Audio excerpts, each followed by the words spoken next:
Stress-inducing situations such as being for or being against getting a vaccine can produce a great deal of tension in your body and mind, which can then spill into many other facets of your life.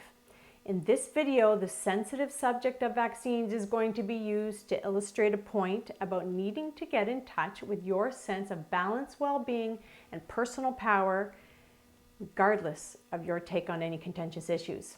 Now, many people from around the world have felt intense levels of concern related to the vaccine debates. It can be said that the polarized vaccine landscape contains elements of fear on both sides of the spectrum. These fears relate to things like health anxiety, side effects, evidence or lack of it, notions around shedding, feelings of isolation, manipulation, alienation, resentment, and shame. You personally may have been driven into internal places of distress that you have never felt before, and these states can be debilitating to your system. But sometimes out of such chaos, epiphanies can emerge, and eventually the commotion can even develop into a liberating experience for you. When you begin to manage your state of being based on what you can control in any given moment, you start to drop the stance of pushing hard against anything for the fundamental reason that it hurts you. And instead, you tune into where you really have your power. At this stage, you start to notice what influence you actually have outside of you and the power you have within.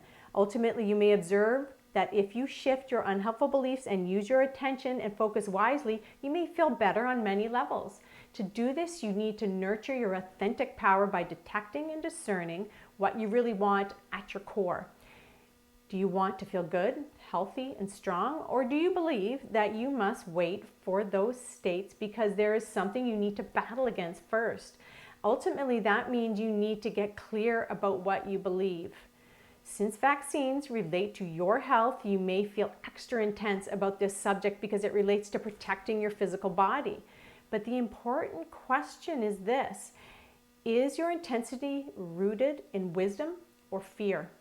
When it is fear, you are engaging with your fight, flight, and freeze system, which can leave you with chronic stress problems.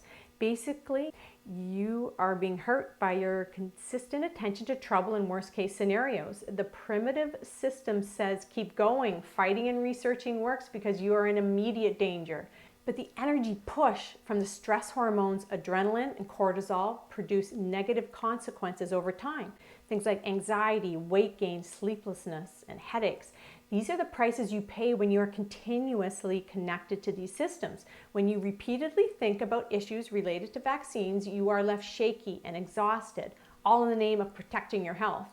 Yet your health is what is being negatively affected. So again, using vaccines as the example, whether you support them, are entirely against them, or somewhere in between, there is an art to cultivating high levels of personal well-being during times of stress and tension, and this needs to be a high priority in your life. Generally speaking, everyone's ultimate goal is to live a healthy, happy, productive life. Such mentally and physically strong individuals are a great asset to themselves and to their societies. So if you choose not to get a vaccine, see if you can somehow make peace with that and raise your levels of mental wellness.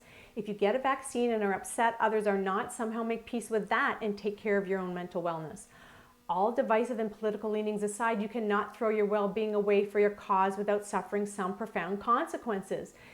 These can also include shaky nerves, insomnia, unhealthy eating styles, depressed moods, substance misuse, relationship concerns, and work-related issues.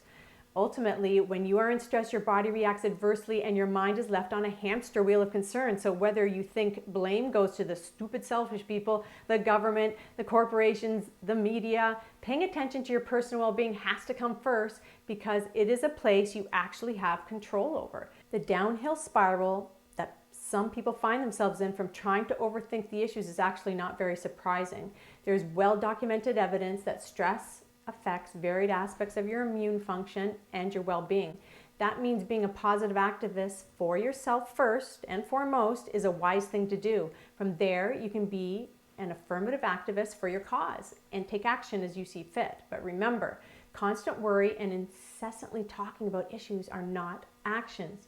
Research studies have even illustrated that psychological distress and negative thought patterns can impact vaccine responsiveness.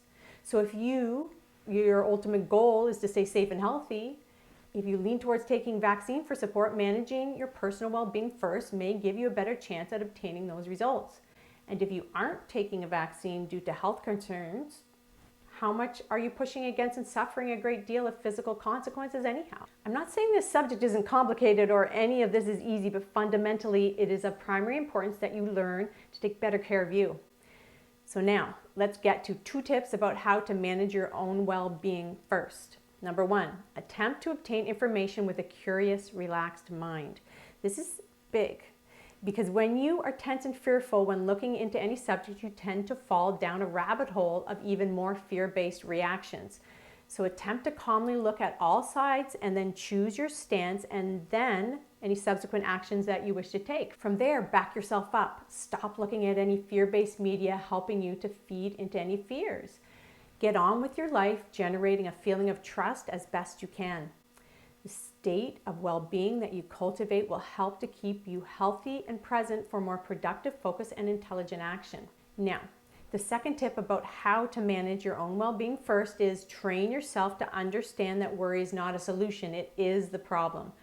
Of course, this is also easier said than done because everything starts with a belief, and beliefs have your repetition and momentum behind them. For instance, the belief that worry is an intelligent life management tool has probably been modeled and practiced a lot over time. You may believe if you worry, you will figure out how to keep bad things away. So you will ponder every problematic thing and try to protect yourself from them all. However, the brain has no clue that you are just hypothetically strategizing and gets overwhelmed by your negative focus and by your lack of positive direction. So get clear about the mechanics of how worry works negatively in your system so you help to reduce the incapacitating effects of chronic stress. To sum this up, do your best to get in touch with the importance of balanced well-being and personal power, regardless of your take on any contentious issues, because this power of yours can be cultivated to produce ultimate mental and physical well-being, and you deserve nothing less. Thanks for listening today, and I'll see you again next time.